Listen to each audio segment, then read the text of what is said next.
Okay, and we had to just hold you up for it twice. Yep. Okay. Today's daf, Be'ezus Hashem. Hi, Alan. Today's daf, Be'ezus Hashem, is daf Ayin Yeah. Daled.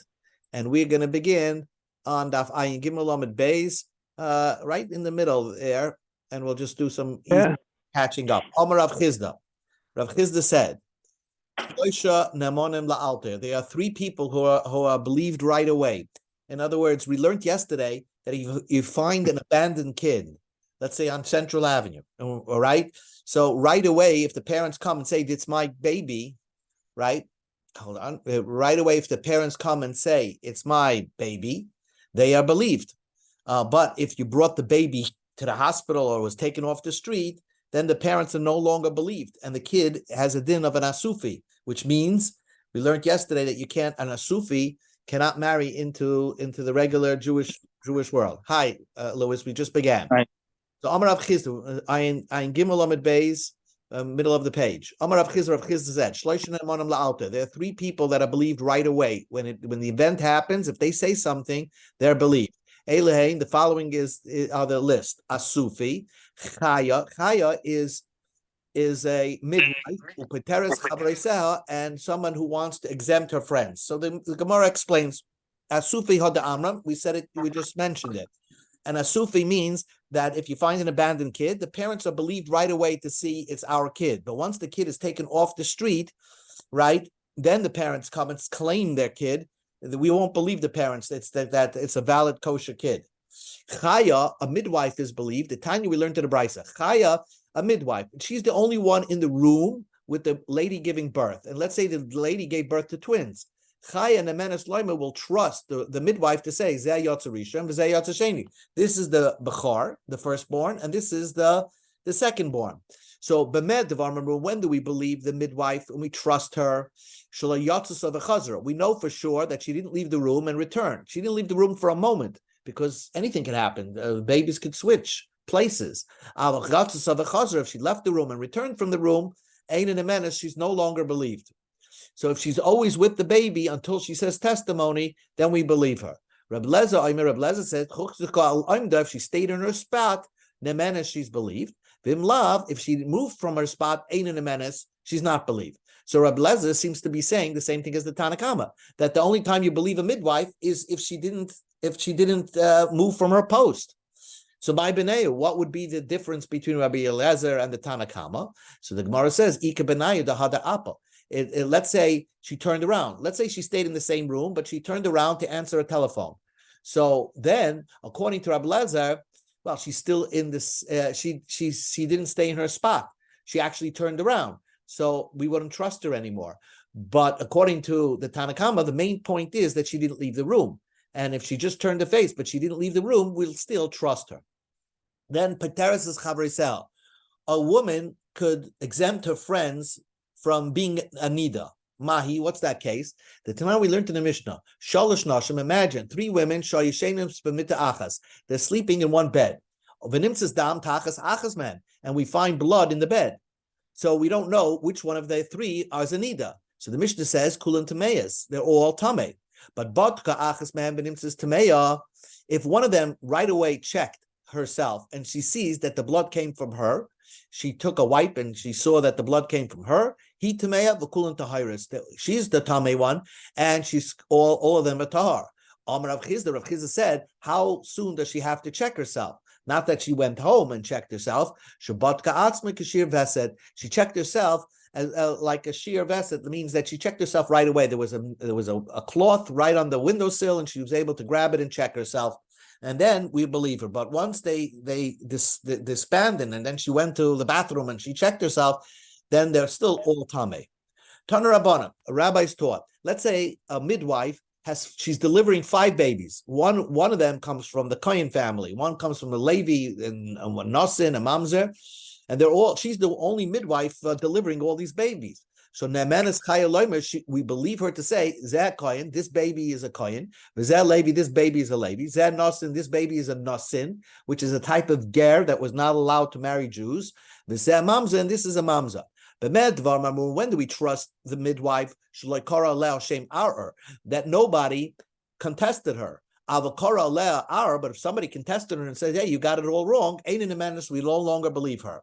So the Gemara says, Ara Demai, who is contesting her? If there's one person contesting her and challenging her, saying she didn't see right, Rabbi Yochanan said, Ein Ara Pachas Mishnayim. In order to contest somebody's kashrus, you need two witnesses. So who's contesting this midwife? Ella, we believe the midwife, unless this our arbitrary, two people are challenging her and telling her, hey, you didn't see right, then we don't trust the midwife anymore. The Ibayisem, if you want, I can tell you, really, I can tell you, Arachad. There was one person contesting her. When did Rabbi Yochanan say that you need to contest with two people? If there is, let's say, a person who had an assumption of kashrus from a long time, so in order to challenge that assumption of kashrus, then you need two people. But let's say this baby was just born, so she doesn't have a presumed assumption that it's kosher. Then even Rabbi Yochanan would agree. One could challenge the midwife and say, "Wait a second, you saw wrong. This is the mamzer baby." New case. Nemon bal mekach. A guy who's selling an object. Let's say a guy is selling a gold watch. He can say, and there are two people saying, "Hey, we made up that you're selling it to me," and the other guy says, "We made up you're selling it to me." And we're going to learn later on that they both gave money. So he's believed to say, that he's believed to say, I sold it to you, but not to you. When do we believe the seller? If the watch is still in his possessions, he just got the money. Now he has to give it to he has to decide which one he sold it to. And the reason why we trust him is because if he gets it wrong, there's a big curse on him because he committed to sell to one, and if he's going to give it to somebody else and have to return the monies back, so there's a mishapara. It's a back curse to back out on a transaction. So we trust him to say, I know who I wanted to sell it to. If he doesn't have the watch, and they're just the two purchasers are fighting over who bought the watch, let's say, I don't know how they're holding on to it, and then we don't trust the seller anymore. Says the Gemara, we go to Ein Dalet Amar Aleph. The next says Zuzi Memanoket. Wait a second. If two people are contesting and saying, "Oh, you sold me the watch," and you sold me the watch, so what's the problem over here? The seller can know he probably took money from one of them. So the person that he took money from, that's the one he meant to sell to. Says the Gemara, we don't. This is not a chiddush, but we need it to teach you the nokam mitavayu. It's in a case where you took money from two people. Now, how do you take money from two people if you're selling one watch? V'amar, one of them chad medaite. One gave the money willingly. V'chad the balkorche. One stuffed it and forced it into the seller's hand. So v'liyadei, and he doesn't know hey medaite v'hei lo medaite. We don't know who gave it willingly and who was forced into his hand, which one of the purchasers pushed his way in there. So there we would believe the seller to say, I meant to sell it to you, not to you, as long as the purchase, the item that he's selling is still in his possession. Nu halacha. Neman dayan loimer. Let's say you have one judge, right? He's the one judge. Let's say you went to small claims court. So the judge is believed to say, the zezakisi, him I made innocent, and I penalized the other one. In other words, the other one has to pay the one who's innocent, right? So that's he believed to say that. And a judge has to remember how he paskin. But when do we say such a thing? When do we say such a thing? If the two litigants are in front of him. So it's like he still just finished the case.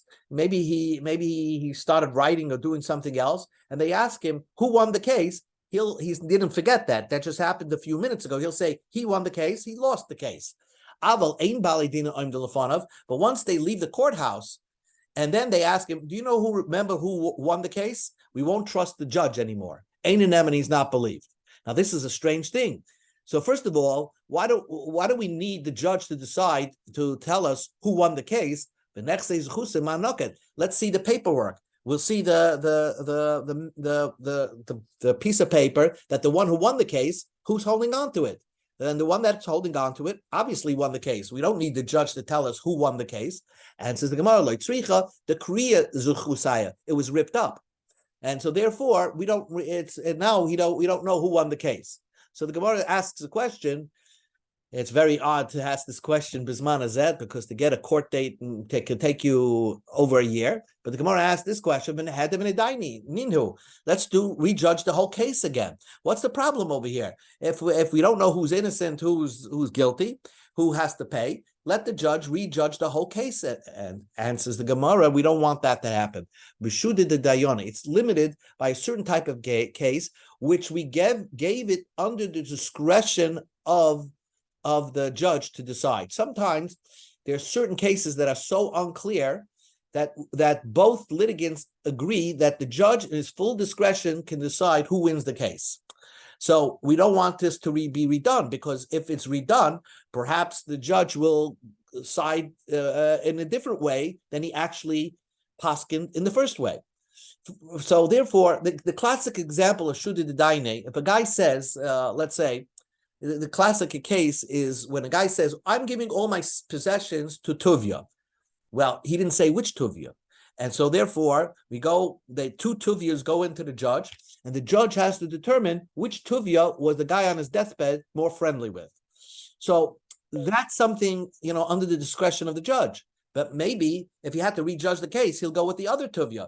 So therefore, it's very important that we have to trust the judge to remember who won the case. But that only works as long as they didn't leave the courthouse. But once they left the courthouse, we don't even trust the judge. Rav Nachman said, three people, Memona al Bechar. 3 people are able to tell you who is your firstborn. All right? 3 people are believed to say, this is the Bechar. Elohein, Chaya, the midwife, Aviv, the father, V'ima, and the mother. Chaya, the midwife, is La'alter. She can say right away, this baby is the firstborn, and the twin was born later. Okay, that's the Bechar. But once they leave the hospital, Imai, the mother, is believed, Kol Shiva, up until the bris, Mila, because the baby is normally by the mother during the first 7 days. So the mother can say, oh, this is the older brother, and this is the younger twin. But Aviv, the father, he has to make a mental note who is his Bechar, and La'olam will always believe the father. Tanya, like we learned to the Brisa, Yakirenu Lacherim. The Torah says that the father can recognize and decide who is, he can announce to people who is my Bechar. Kan Rabbi Yehuda, from here Rabbi Yehuda said, Ne'eman Odam Loima, a mensch is believed, a tata is believed to say, Zeh b'ni Bechar, this is my Bechar. And says Rabbi Yehuda, Uk'shem shene'eman Loima Zeh b'ni Bechar, just like he's believed to say, this is my Bechar, right? So now what the advantages of being a Bechar is he gets Pishnayim. But he's also to say something bad about his child. Kach ne'eman Loima, he can say, Zeh ben Grusha, Zeh ben Chalutza. He could say, I'm a Kohen, and this is my son of my divorced wife. In other words, this is a halala. So he could passel his son, even though we don't know for sure if this baby is from that mother.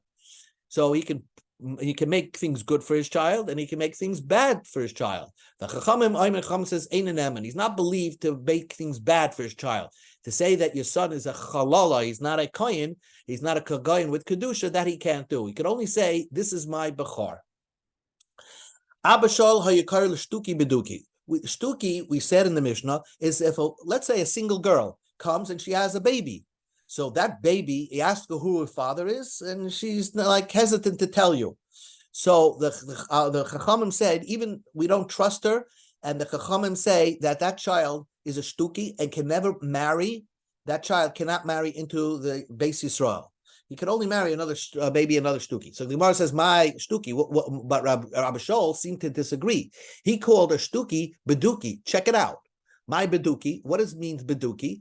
Ilema, what did Abba Shaul mean? Sheboitkinas ima, you check the mother out, by Meres, and she can tell you, that this baby, the father of this baby, is a kosher man. He wasn't a mamzer or a goy or whatever.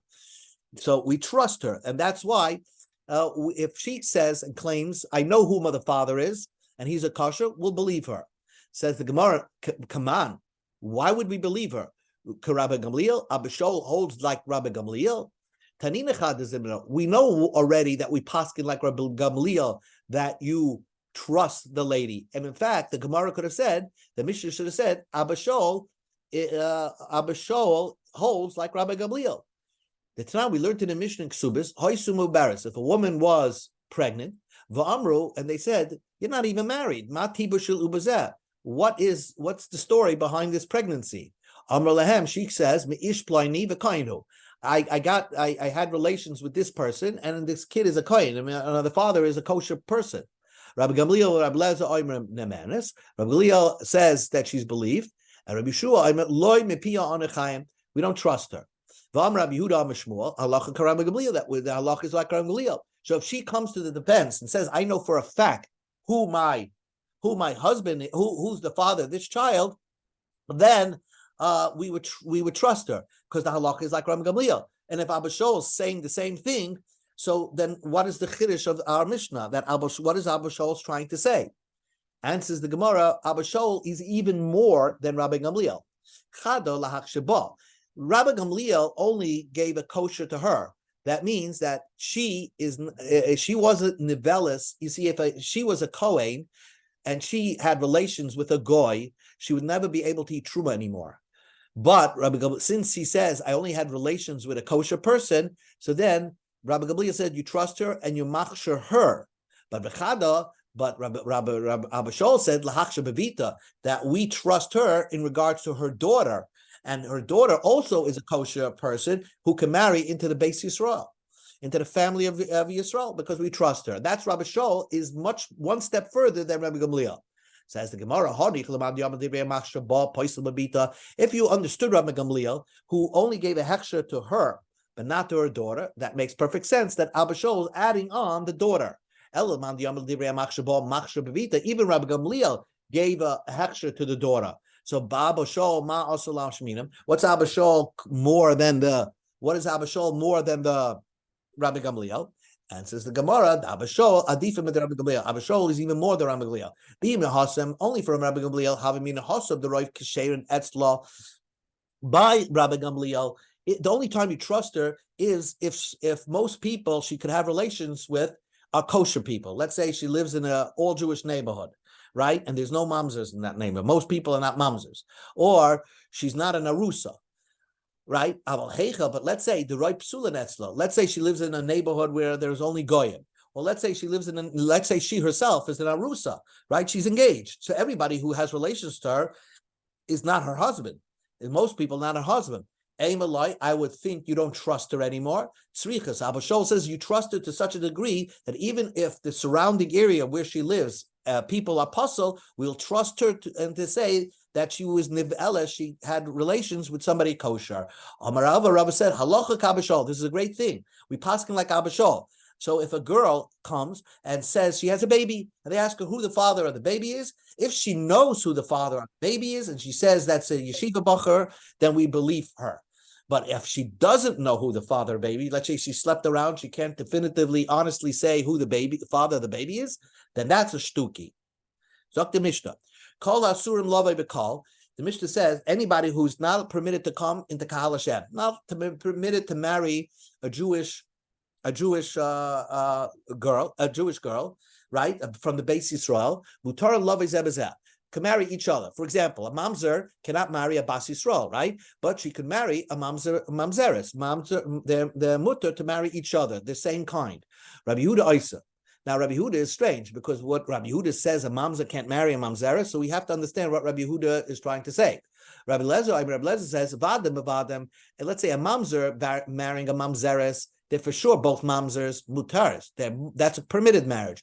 Vadam b'sveikim b'vadon. If one of them is a suffix, if one of them is a vada and the other party is a suffix mamzer, or usveikim b'seifim, or both of them are suffix mamzers, that it's usher, because even when they're both suffix mamzers, maybe one of the suffix mamzers is actually a kosher person, the other one is a mamzer. So those are not good marriages. The Elohim Asfikis, what's called a suffix mamzers? Well, we saw this before. Shtuki, a girl who comes and we ask her who's the father of the baby, and she says, I really don't know. I slept around. A sufi is a baby that was abandoned. You picked it up from the street. A kuti is a new one. A kuti is the Samaritans who were when the 10 tribes were exiled from Eretz Yisrael. Sancheir brought in a group called Kutiyim who actually became Gerim. And therefore, but they weren't so careful to keep the Torah, and therefore everything that they kept was questionable. And so that, therefore, Kutiyim are considered an average Kuti. If he says he's a Kuti, he's actually a Suffolk Mamzer. So now, my call Asurim Lave Kabakal. The Gemara's first question is, what do you mean somebody who's not permitted to marry a Bas Yisrael can marry each other? All these cases are not permitted to marry a Bas Yisrael, but could marry each other. So a Mamzer could marry a Nosin or a Mamzeres, Hatanile ratio. But that's the first Mishnah says the same idea. The first Mishnah in this parak says Mamsiri, Nisini, Shtuki, Vasufi, Matar, Lavizabazeh. They could marry each other. So what is the second Mishnah trying to teach you more than the first Mishnah? It's a repeat. Vesu, Rabbi Yehuda Isa. Rabbi Yehuda made it Asr. Ahai, what's Rabbi Yehuda making Asr? That a Mamzer can't marry a Mamzeres? That doesn't make sense. That Rabbi Yehuda answered even a mamzer marrying a shtuki. Wait a second. Rabbi Lezer was the one that taught you that a mamzer cannot marry a stuki because maybe that Suffolk one is a kosher. So Rabbi Lezer was the one that answered vadan besveikin, sveikin bevadan, or sveikin besveikin.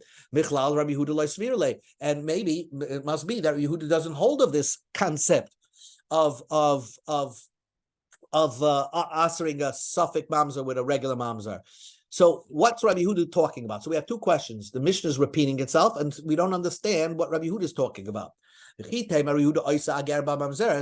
to say Rabbi Yehuda is just telling you, he says a ger can't marry mamzeres. That's like out of left field. Be the ger mamzeres, Tony.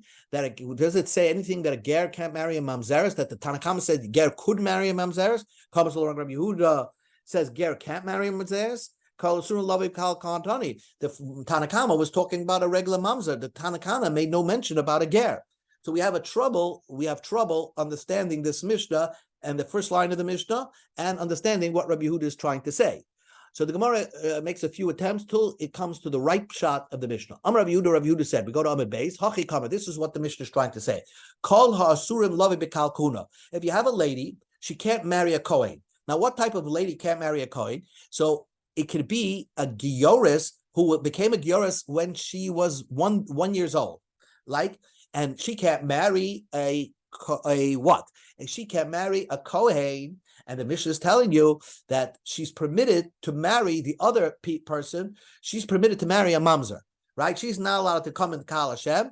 So she can marry other people. She can't come into Kahal Kahuna. She could marry other people who can't come into Kahal Hashem. So let's read it. Anybody who can't marry a Kohen. Who's the type of person that can't marry a Kohen? A Gyoris that's just less than 1 year old. She can't marry a Kohen when she grows up, but she could marry a mamzer. And Rabbi Yehuda is the one that says, okay, comes along. Rabbi Yehuda says a ger can't marry a mamzer. First of all, the Gemara wants to understand, why do you have to say that a Gioris, that the Mishnah is talking about a Gioris that's less than 3 years old, and she can't marry a Kohen? Because we don't want to go like Reb Shimon ben Yochai, because who said a Gioris less than 3 years old could marry a Kohen, because less than 3 years old, she probably didn't sleep around with anybody. She wasn't nivel to a ger, to a goy. So why can't she marry a Kohen? That's Reb Shimon ben Yochai shita. But we don't go like Reb Shimon ben Yochai. So mutar and levi zebzeh, she can marry another mamzer. So the Gemara just does some housekeeping. Why can't you say the Tanakama holds that only what's usher to a Kohen is a Gioris over 3 years old, but a Gioris less than 3 years old is permitted to a Kohen? Why do we have to say that the Tanakama holds every Gioris is usher to a Kohen? So the Gemara says you wouldn't make sense of the Tanakama that way. In time, it's the Tavra. Right away, it wouldn't make sense. You're going to say like this: if it's 3 years old, a Gioris is 3 years old, who cannot marry a Kohen, could marry a mamzer. But if she's less than 3 years old, the Mutaris Lavi Bekalkona, she could marry a Kohen. If she's less than 3 years old, then a Gioris less than 3 years old could marry a Kohen. You're going to say Asura Lavi Zebazeh, she can't marry a mamzer. But why? She still, even if she became a Gioris less than 1 year old, less than 3 years old, she's still considered a Gioris, and therefore she could marry a mamza.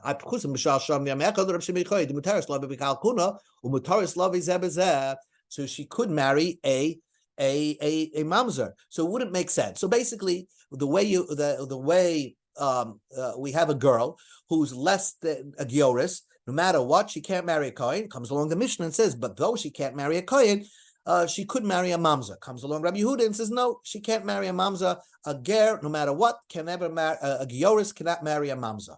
Says the Gemara. So what is the general rule? Uklala. If you can learn pshat the Mishnah this way, it's not going to make sense. Uklalahu, is that a general rule? Any person that can't marry a kohen, any girl that can't marry a kohen, is permitted to marry a mamza. Well, hare almona grusha chalala v'zayna, and almona, a divorcee, the asurim lavi b'kalkuna, they can't marry a kohen. Asurim lavi zebazeh, they still can't marry a mamza. A grusha can't marry a mamza. V'su ha mutar, if you're permitted to marry a kohen, usur, then you're not permitted. Then you're not permitted to marry a mamza. Well, let's do it the other way. Where the male is a ger, v'hare ger, a male ger. She's mutter to marry a girl kohen, umutter b'mzeres. She would be mutter b'mamzeres. So your general rule, the way you're going to learn pshat in the Mishnah, is not going to be so sensible. Elam Rav Nassim says by Yeshaya, Hachikama. This is what the Mishnah means to say. Kol kohen she'asa lisa es bita. If a kohen can't marry this person's daughter, umaninu, what would be the case? Ger shenasa gioris. If a ger marries a gioris, ukrab Loza ben Yaakov, and according to Rab Loza ben Yaakov, so a kohen cannot marry that ger marrying a gioris, their daughter cannot be married to a kohen, where both father and mother are giorises. So a kohen can't marry his daughter, right? So then that child has a din like a ger. Utar Love could marry a mamzer. Says the Gemara, Uklalu, if you learn pshat in the Mishnah that way, would that also make sense? The kohen also leases bitim Utar Love Zev. If a kohen can't marry somebody's daughter, that daughter can marry a mamzer. Let's say you have a daughter from a cholol who married a bas Yisrael. So the daughter is a chalala. The kohen also lisa bita. The kohen can't marry that daughter because her father's a cholol, so she must be a chalala. But she's a regular. Or both parents are Jews. They weren't gerim, and they still can't marry a mamzer. So what does that mean? That wouldn't be so difficult because a chol marrying a bas Yisrael, you're assuming a kohen can't marry his daughter, but that's not true. Rab Destoi ben Yehuda, if you hold like Rab Destoi ben Yehuda, a kohen could marry that daughter. So the Gemara tries it again, and the Gemara is going to finish two more times, and then we'll get to the final conclusion. Okay, chol marrying a chalola, and the kohen can't marry that daughter because everybody would agree that daughter is a chalala. But then she can't marry, she's a regular Jew, she can't marry a mamzer. So just because you can't marry, the kohen can't marry the daughter, doesn't mean she now could go marry a mamzer. If you're permitted to marry if the kohen is permitted to marry that daughter, she would be asa b'mamzer. If a ger marries a bas Yisrael, and they have a daughter, the kohen mutar lisabita. Kohen could marry that daughter, and yet, but still, that daughter has a din like a ger, and that daughter could be permitted to marry a mamzer. Rav Nachman explained the Mishnah. Okay, we're trying to find a pshat in the Mishnah, and we're gonna. What is the machlokes between Tanakama and Rabbi Yehuda? And the Gemara is going to take this stab, and then finally come to the conclusion. The Gemara says that what is called a mamzer? The halacha is when you sleep with your sister, you don't get punished by bezdin. You get kares. If you sleep with a married woman, then you get a skila, right? So a chedek. So that is the difference between the Tanakama and Rabbi Yehuda. Tanakama says that mamzer is all inclusive. Any type of arayas is considered a mamzer. So a mamzer could marry any type of mamzeres, because afila mamzer, Tanakama saw afila mamzer by choisei namahav mamzer. A mamzer that comes from somebody sleeping with a sister is called a mamzer. Rabbi Yehuda says no. Meishas is have a mamzer. Only if a mamzer came from a relation, somebody had relations with a married woman. where there would be Mises Bezdin, that's a mamzer. Ma'achoisoi, lo have a mamzer. But somebody sleeping with a sister, they had a child, that is not a mamzer. So you can't say Rabbi Yehuda is asering a mamzer who comes from an Ashes Ish to marry a mamzer who comes from a choisei relationship. So the Gemara says, that means Rabbi Yehuda is teaching your new opinion that mamzer is only if there's Mises Bezdin. My kamashmalam, what's the novelty? Tanina, we learned in a Mishnah, Ezu mamzer. What is called a mamzer? What makes a mamzer? Kol shihu b'lo yavai. As the Torah says, don't have relations. That makes a mamzer. Divrei Akiva. Shimon atimni oimer kol shechayamin alev kares b'dei shemayim ba'alocha kedavar. Whenever there's kares, if that woman, if you sleep with, you'll get kares. The child is considered a mamzer. Rabbi Yeshua says no. Mamzer is only in unique place. Kol shechayamin alav mises bezdin. Only if there's chi of mises bezdin, then there's a mamzer. So all you have to say is Rabbi Yehuda holds like Rabbi Yeshua, and that's it. What do you have to bring this whole Mishnah over here in such a convoluted way? So the Gemara is going to tell you the final way to learn Pshat in our Mishnah, and this will end. Ela Amar Rava. This is how you learn the Mishnah. You know that a ger who's an Amoin from Moav, if you're an Amoin, a Moav nation, you can never marry a Bas Yisrael. Now the question is, because they're gerim, can they marry a mamzer? So, Amar Rava, ger Amoini Moav ika benaya v'hachi kamar. This is what the Tanakama says, and it's not even a machlokes. Kol asurim lavi bekal. If you have a ger who cannot marry a Bas Yisrael, what's an example of a ger that can never marry a Bas Yisrael? Ger, a convert who comes from Amin and Moav, right? Because only the Moavis were permitted, or the Aminis were permitted, but not the male. This male ger from Amin and Moav, because he can't marry a Bas Yisrael, mutar lovei zeh, then he's permitted to marry a mamzer. So, ihachi, if that's the case, my Rabbi Yehuda Isa, why would Rabbi Yehuda hold its asar? Although Rabbi Yehuda holds a regular ger who can marry a Bas Yisrael, cannot marry a mamzer, but why would he hold a ger Amoini Umayavi who can never marry a Bas Yisrael, cannot marry a mamzer either? So now Gemara says, no, Rabbi Yehuda is not really arguing. And hachi kama, this is what the Mishnah means to say. Even though normally Rabbi Yehuda would answer a ger with mamzeres, only a regular ger who can marry a Bas Yisrael. A ger that can never marry a Bas Yisrael. So then, Rabbi Yehuda would not hold that it's asur. So there is a leniency, so to speak, that a ger amoini mayavi, everybody would agree that they could marry a mamzeres, even though Rabbi Yehuda normally asurs. Okay, long daf, but we finished. Baruch Hashem. Agit Shabbos.